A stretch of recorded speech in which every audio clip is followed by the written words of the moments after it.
On parle souvent du racisme dans la société, mais qu'en est-il dans nos fandoms, dans la pop culture? Parce que franchement, entre les insultes dans la communauté cosplay, le manque de représentation, les personnages stéréotypés, les mauvaises représentations, on se dit que le problème n'est pas juste dehors. Il est actuellement dans la pop culture. Et aujourd'hui, on va en parler sans filtre. Bonjour les Mimi, j'espère que vous allez bien, j'espère que vous aimez ce nouveau décor qui est mon nouvel appartement. Yago est locataire. Aujourd'hui, j'ai envie de vous parler d'un sujet assez important, qui est présent dans notre société, mais qui est aussi présent dans la pop culture, le racisme. J'ai envie de vous parler de comment il se manifeste dans la société, et surtout comment il se manifeste dans ma passion, c'est-à-dire la pop culture. Comment ce racisme, il est retranscrit dans nos fandoms, jusqu'à même notre manière de penser en tant que fan d'anime. Petit disclaimer, les gars, je n'ai pas la science infuse. Tout ce que je suis en train de vous dire est découle de mon avis, de mon expérience en tant que fan d'anime, depuis que je suis toute petite, du haut de mes 23 ans, de mes recherches et de mes études. Donc, si jamais vous avez envie de discuter de quelque chose ou vous n'êtes pas d'accord, n'hésitez pas à le dire en commentaire. Tant que c'est fait avec de la bienveillance, je serai très ouverte au débat et surtout très ouverte à être éduquée. Comme on va aborder un sujet qui est relativement lourd, j'avais envie de vous structurer la vidéo. Et dans cette vidéo, on va aborder 7 points. D'abord, on va définir le terme clé, c'est-à-dire le racisme. Dans un deuxième temps, on va expliquer comment il se manifeste, surtout dans la société française. Dans un troisième point, on va rentrer dans le vif du sujet. Donc, comment il se manifeste dans la pop culture avec les bonnes et les mauvaises représentations. Suite à ça, je vais vous présenter 2 œuvres qui incluent justement des bonnes représentations dans la pop culture. On va également explorer comment le racisme se manifeste dans la communauté cosplay. Après ça, je vais vous donner mon avis sur un sujet qui pop souvent dans ma For You page sur TikTok, le racisme anti-blanc. Et là, je sens qu'on va attraper mon callback. Et enfin, petite conclusion pour sceller le tout. J'espère que vous êtes prêts, que vous êtes bien installés dans votre lit, dans votre chaise, à votre bureau avec une boisson et des popcorn. Et c'est parti. Pour définir le racisme, on va s'appuyer sur 3 définitions. En réalité 2. La définition du dictionnaire, la définition en termes juridiques, et ce que j'en dégage, donc ma définition personnelle. Dans le petit repère, on peut lire que le racisme, c'est l'attitude d'hostilité systématique à l'égard d'une catégorie de personnes fondée sur la conviction de la supériorité d'une race sur une autre. J'aimerais que dans cette définition, vous gardiez bien le terme systématique, parce que c'est quelque chose dont on va parler plus tard. Afin de définir le racisme, le code pénal dit, à l'article 225-1, constitue une discrimination toute distinction opérée entre les personnes sur le fondement de leur origine, de leur appartenance vraie ou supposée à une ethnie, une nation, une race ou une religion déterminée. En clair, moi ce que j'en retiens, c'est que le racisme c'est pas juste une insulte, c'est un système qui peut être basé sur un contexte historique, social et ou culturel. Dans cette vidéo, je vais pas vous mentir, on va surtout parler du racisme envers les personnes noires, parce que c'est quelque chose que je vis et c'est quelque chose que je connais. On va également aborder le racisme envers d'autres communautés, mais ce sera minoritaire, parce que c'est des choses que je connais moins. Donc je vous invite en commentaire, si jamais vous en connaissez plus, à nous donner des informations supplémentaires. Moi, ça me permet de m'éduquer et ça permet aux autres de s'éduquer aussi. Maintenant qu'on a bien défini le racisme, on va le mettre dans le contexte français. En France, le racisme, il n'est pas considéré comme individuel, mais structurel. Il agit donc dans des domaines comme l'emploi, le logement, les contrôles policiers ou les représentations publiques. On a une étude du défenseur des droits qui a été faite en 2017 qui montre que les jeunes hommes perçus comme noirs ou arabes ont 20 fois plus de chances d'être contrôlés par la police. Deuxième étude, faite par l'INSEE en 2024 dans la ville de Lille, on s'est rendu compte qu'un candidat au nom maghrébin reçoit 27% de réponses positives en moins qu'un candidat perçu comme français d'origine. Dernière étude, parce que jamais 203, toujours par l'INSEE en 2024, mais dans le cadre de l'étude Portrait social, cette étude a démontré que les descendants d'immigrés africains ou maghrébins déclarent 2 fois plus de discrimination. Et c'est là qu'on se rend compte que la France a encore des progrès à faire. Pour appuyer mon propos et cette réalité, je suis sûre que ma communauté est composée de différentes personnes qui viennent de différentes ethnies, différentes origines. Du coup, je vous pose une question. Est-ce que vous avez déjà subi cette espèce de racisme banalisé? Ces choses où la plupart des gens vous disent « Ah, mais c'est pas grand-chose » alors que si, c'est grand-chose. Du genre, vous êtes à un entretien d'embauche et vous avez celui qui vous a pris en entretien qui vous pose la question Votre nom de famille me paraît un peu exotique. Ça vient d'où? Ce genre de questions déguisées, c'est interdit par la loi. Toute question qui a un rapport avec vos origines, votre appartenance religieuse, votre appartenance politique, etc., n'est pas le bienvenu dans un entretien d'embauche. Ce dont on doit parler, ce sont vos compétences, votre parcours professionnel, et c'est tout. Comme dirait Kevin Tran, rentrons dans le ventre du sujet, parlons pop culture, et à quel point la pop culture est un miroir de nos sociétés actuelles. Comme je vous l'ai dit, je vais parler de la communauté noire en majorité. Donc, parlons de la représentation des personnages noirs ou mat de peau dans les animés. Dans la pop culture, les personnages noirs sont très rares. C'est des Pokémon shiny, les bails. En fait, il y en a tellement peu que dès qu'il y en a, on s'y raccroche, même quand la représentation elle est un peu mal faite. Parce que quand on les voit à l'écran, on se dit « Oh, un personnage noir !» C'est tellement rare que ça nous surprend. Pour vous donner quelques exemples, on a par exemple Yoruichi dans Bleach, qui est une figure féminine noire, appréciée de la communauté, et pas que parce qu'elle est noire, surtout parce qu'elle est beaucoup sexualisée. Je dirais que c'est une assez bonne représentation de la communauté, à un détail près. Peut-être que je suis tatillonne, mais par exemple, le fait qu'elle ait les cheveux lisses, ça correspond à un standard assez caucasien, parce que la plupart des noirs ont des cheveux bouclés, crépus. C'est très rare d'avoir des cheveux lisses, naturellement. Je peux vous parler d'une assez bonne représentation, Ogun dans Fire Force. Un personnage que j'ai beaucoup apprécié, que je trouve qui s'intègre assez bien dans le paysage de Fire Force. Puis on peut parler aussi des personnages à la peau mate dans Naruto, qui sont aussi des figures de force en général, un peu comiques. Ils ont un peu le même rôle que les noirs dans les séries télévisées ou les films. Vous savez, genre le personnage secondaire drôle. On l'aime bien, mais c'est pas le protagoniste. Là, je vous ai parlé des représentations qui sont à peu près correctes. Et puis, il y a certaines représentations, elles me font souffler, quoi. Je vais en donner qu'une seule, parce qu'il y en a énormément dans les animés, mais Sir Krone dans The Promised Neverland. Tu me demandes une caricature d'un personnage noir, c'est elle à laquelle je pense instantanément. Elle a des traits limite disgracieux en fait, tellement ils sont grossiers. Elle a des cheveux afro, on dirait que elle sait pas faire d'afro. Elle a des grosses lèvres, un gros nez, des expressions qui sont hyper exagérées. En fait, c'est un cliché à elle-même. Je vous jure, ça me fout la haine, parce que je me souviens, il y a une certaine époque, j'avais fait par exemple Canaria dans Hunter x Hunter, et il y a des gens qui me disaient « Waouh, tu serais trop belle en Sir Krone !» Belle. On remarque que les quelques personnages noirs qu'on peut retrouver dans la pop culture, c'est pas qu'ils sont forcément mal écrits, c'est juste que ils sont pas assez représentatifs de la diversité actuelle de la société. Bah, tiens, pendant qu'on en parle, on va parler des adaptations live action et du problème que ça pose quand la couleur de peau n'est pas la bonne, selon les gens. On va parler du live action de La Petite Sirène fait en 2023 par Disney, avec l'actrice Hailey Bailey, qui a suscité une tempête médiatique. Vous voyez des parents être en colère sur TikTok parce que La Petite Sirène, Elle est pas noire, en fait. Elle est pas noire. Pourquoi ils ont pris une actrice noire? En réalité, elle est blanche, rouge. En fait... Moi, je vous avoue que je voyais pas forcément le problème, parce que en fait, la couleur de peau d'Ariel, dans le scénario, elle importe peu. Parce que le but du scénario d'Ariel, c'est une sirène qui veut devenir une humaine. Sachant qu'une sirène, à la base, c'est une créature fictive, elle peut être noire, blanche, jaune, vert, bleu, c'est pas un problème. Je dirais même que c'est encore mieux. Alors certes, bien évidemment que I love to see a black woman on the scene. Certes. Mais je me dis, si j'avais été enfant et que j'avais vu ce live action, il m'aurait fait du bien. Au cas où vous l'aurez pas remarqué, dans les princesses Disney, il y a que Tiana qui est noire. Et Tiana, dans son film, elle passe 75% de son temps en grenouille. Et la culture afro est assez bien représentée dans les 25% du film où elle apparaît en tant qu'humaine, notamment des plats à place de gombo, le jazz afro-américain, mais 75% du temps, c'est des grenouilles. Donc oui, si j'avais été petite et que j'avais vu une petite sirène noire, ça m'aurait fait grave plaisir, parce que je n'ai pas énormément de princesses Disney qui me ressemblent. Et j'ai envie de vous dire, si vous avez envie de voir une petite sirène blanche, il y a d'autres live action qui existent avec une sirène blanche. Et sinon, il y a le Disney original que vous pouvez remater avec vos enfants. En vrai, même les enfants, je suis sûre que vous leur posez la question, ils sont tellement innocents, ils n'ont tellement pas la dimension de ce que c'est avoir la couleur de peau noire ou blanche, qu'ils s'en fichent. Eux, ce qu'ils veulent retrouver, c'est l'histoire, les musiques, et c'est tout. Le reste, ils s'en battent un peu un rein. Oh, et ça me fait penser à un deuxième cas comme ça. Le live action de One Piece.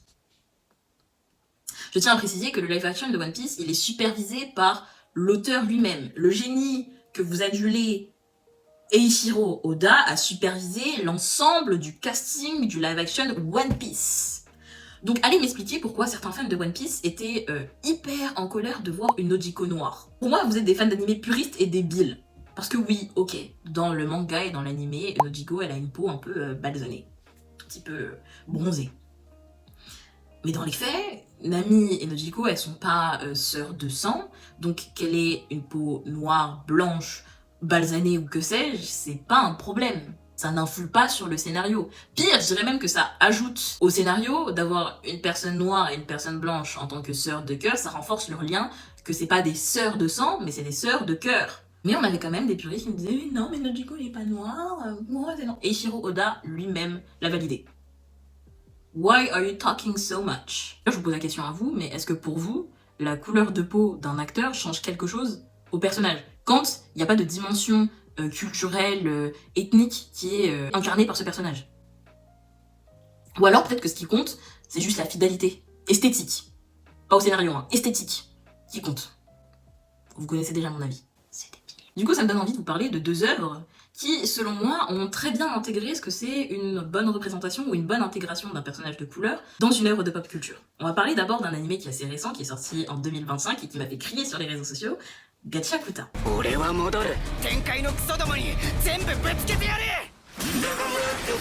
Dans Gachakuta, on a 3 personnages. Selon moi, 2 selon d'autres, de couleur. Corvo, c'est mieux, Jabber. Petit aparté, je sais que la communauté actuellement est à feu, est à sang sur TikTok et sur X pour savoir si Jabber il est noir ou il est pas noir, il est light skin ou il est pas light skin. Moi, mon avis, c'est que Jabber il est light skin avec des locks. On le prend pour nous dans notre communauté parce qu'on n'a déjà pas assez de personnages. Vous avez plein de personnages dans plein d'univers différents, plein d'animés différents, plein de jeux vidéo, plein de films d'animation ou pas films d'animation dans la pop culture, vous en avez plein. On vous laisse tout cela. Laissez-nous prendre cela. Voilà, pour une fois qu'on ait une bonne représentation dans un animé, give it to us, we deserve it. On a été tellement assoiffés de ce genre de représentation dans un animé. En plus, vous savez à quel point c'est exceptionnel, c'est qu'il s'intègre naturellement au paysage de Gachakuta. On n'a pas besoin de l'intégrer comme si c'était quelque chose à faire, genre en mode c'est mon mouvement pour la communauté noire. Non, ça a été intégré de manière naturelle. Pas forcé. Et pourtant, ils occupent des positions et ils ont une stature forte dans l'œuvre. C'est mieux quand on l'a vu, on est comme ça. What a fine lady. Quand on a vu ces scènes d'action, on était comme ça. Bago. Et ce, peu importe que tu sois noir, blanc, asiatique ou que sais-je. Tu t'es dit, bago. Corvo, quand tu le vois apparaître à l'écran, figure d'autorité, chef des nettoyeurs, ne te pose même pas la question de sa couleur de peau. C'est intégré dans le scénario. C'est incroyable parce que c'est ce qu'on aimerait dans la plupart des animés. Parce que malheureusement, dans les animés, vous pouvez avoir un monde fantastique. Vous allez voir que des personnages qui ont des caractéristiques physiques caucasiennes. Toutes les autres ethnies n'existent pas dans ce monde. Surtout quand c'est des animés qui ont un large panel de personnages et qui auraient l'occasion justement de mettre des personnages mat, des personnages asiatiques, des personnages caucasiens. Eh ben non. En général, même quand on veut aller chercher un peu d'exotisme, on parle de la communauté asiatique, normal, puisque c'est de là d'où partent les animés, ça me semble logique. Et puis après, on va chercher en Europe. Les Français, les Anglais. Par contre, en Afrique, les Hispaniques, les Arabes, ou surtout quand vous forcez la représentation, oh là là, dans les animés, quand dans les animés, les dessins animés, les jeux vidéo, les films, vous avez un personnage noir qui rentre et vous avez un certain type de musique qui se joue dans le background. Vous me foutez la haine. Mais en général, c'est des musiques qui sont incroyables. Donc toi, t'es là, tu t'ambiances dessus, mais tu te dis putain, why? Une autre œuvre dont je voulais vous parler, c'est aussi Black Panther.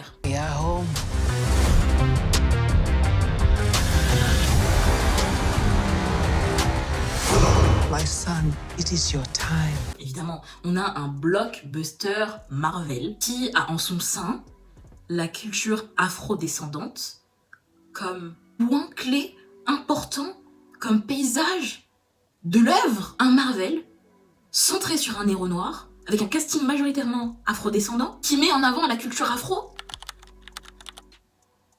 Vous avez le Wakanda qui est littéralement une espèce d'utopie futuriste de la culture afro. Bah, tout ça, ça devient une fierté pour toutes les personnes noires, afro-descendantes, dans le monde entier. C'est ça qu'on attend. Ça, c'est puissant. Ça, c'est fort.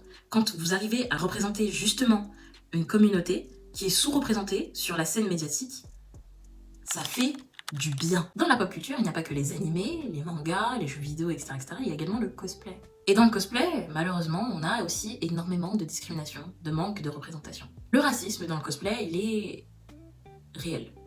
Et souvent, bien plus violent qu'on le pense. Mon contenu ne tourne pas uniquement autour du cosplay, mais j'en poste de temps en temps et je suis bien contente d'avoir filtré mes commentaires. La plupart des gens se sentent pousser des ailes quand ils sont sur internet et qu'ils n'oseraient pas dire la moitié des choses qu'ils diraient en commentaire en vrai. C'est triste à dire, mais dans la communauté cosplay, l'avantage, il est donné aux personnes caucasiennes qui ont un certain type de corps et un certain type de traits. Les cosplayers noirs, en général, les plus grosses insultes qu'ils peuvent recevoir, c'est sur leur couleur de peau. Non, on n'est pas raciste, on aime juste quand le personnage il est fidèle à la couleur de peau.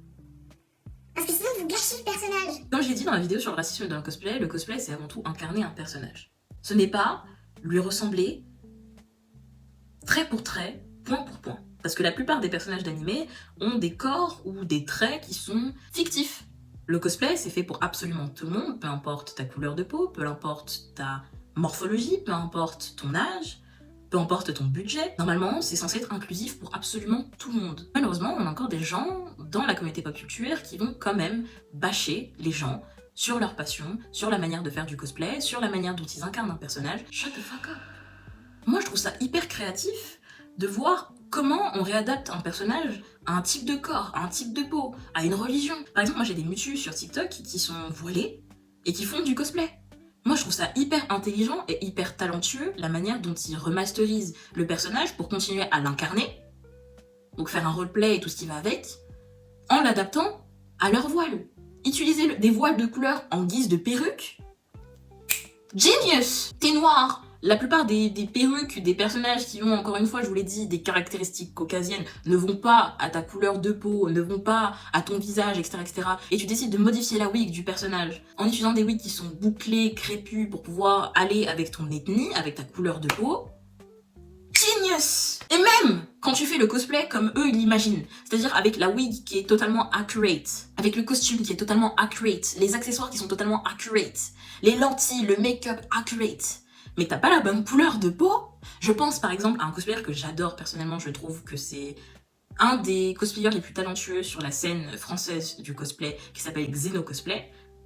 Incroyable! J'aimerais tellement avoir son talent pour par exemple styliser mes wigs. Il reçoit quand même de la haine. Pourquoi? Parce que il est noir! Et je suis persuadée que dans un monde alternatif, Xeno, il a la peau blanche et il a exactement les mêmes skills qu'aujourd'hui. Personne n'aurait dit quoi que ce soit.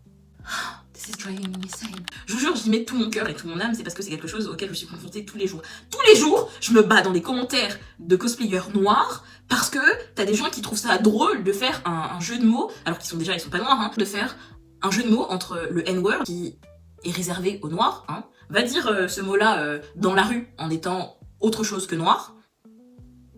Bonne chance, voilà. Et le nom du personnage. Tu vois, il y a des gens, ils ont passé des heures et des heures à faire un setup, à faire leur make-up, à styliser leur wig, etc., etc. Ils ont mis de l'argent, du temps, de l'investissement. Tout ça pour ce genre de commentaires. Abstenez-vous. Abstenez-vous. Et puis, il n'y a pas que ça. Le manque de représentation et de visibilité pour les cosplayers racisés, ça pourrait être le sujet d'une vidéo entière. Comment vous pouvez m'expliquer que vous avez des personnes, même à l'international, qui sont extrêmement talentueuses, voire plus talentueuses que certains cosplayers qui sont sur la scène cosplay et qui sont hyper mises en avant par les réseaux sociaux, qui sont invisibilisées comme ça. Vous savez, moi je suis le genre de personne qui tape plus dans ses recherches que quand elle regarde C'est pour toi, ok? Donc moi je vais taper le nom de mes cosplayers préférés sur la scène internationale, et quand je vois le nombre de vues qu'ils font, ça me fait mal au cœur. Et quand je me dis que la même vidéo, elle aurait été faite par un blanc ou une blanche, elle aurait eu tellement plus de vues. Je salue des cosplayers comme Gale qui ont dans leur mutu et qui incluent dans leurs vidéos, pour leur donner de la visibilité et puis même pour le fun, des personnes racisées. Parce que ça leur donne une visibilité, même si c'est pas fait de manière consciente, hein, ça leur donne de la visibilité et ça leur donne, entre guillemets, une légitimité que les fans d'animé ne donnent pas forcément aux cosplayers racisés. Ce que je trouve extrêmement dommage. On pourrait même parler du beauty privilege dans le cosplay, mais ça, ce sera pour un autre jour. Et puis même, j'y pense dans les concours cosplay. Moi, je regarde les concours cosplay parce que je trouve ça hyper intéressant de voir comment les gens craftent les choses, qui a gagné, pourquoi ils ont gagné, je regarde les commentaires et tout. Enfin, moi, je suis une personne qui regarde beaucoup les commentaires, je vais pas vous mentir. Quand je regarde le jury, il y a jamais, mais que ce soit en France, que ce soit en Allemagne, que ce soit aux États-Unis, il y a jamais de jury noir. Alors qu'on a des cosplayers qui sont extrêmement talentueux, qui sont noirs. Why? Why? Est-ce que, en tant que cosplayer racisé, vous avez déjà senti cette invisibilisation de votre communauté? Senti que vous n'étiez pas vraiment à votre place parce que vous faisiez tel cosplay et que, selon d'autres personnes, vous n'aviez pas les attributs physiques pour le faire? Si c'est le cas, ne les écoutez jamais. Continuez. Continuez ce que vous faites. Vous êtes incroyables les stars. Arrêtez jamais. On va passer à la partie de la vidéo où je sens que je vais me faire lyncher. Disclaimer. Disclaimer. Écoutez bien ce que je vais dire après le hot take que je vais vous donner. Tous les arguments que je vais vous donner après. Ne vous arrêtez pas à une seule phrase.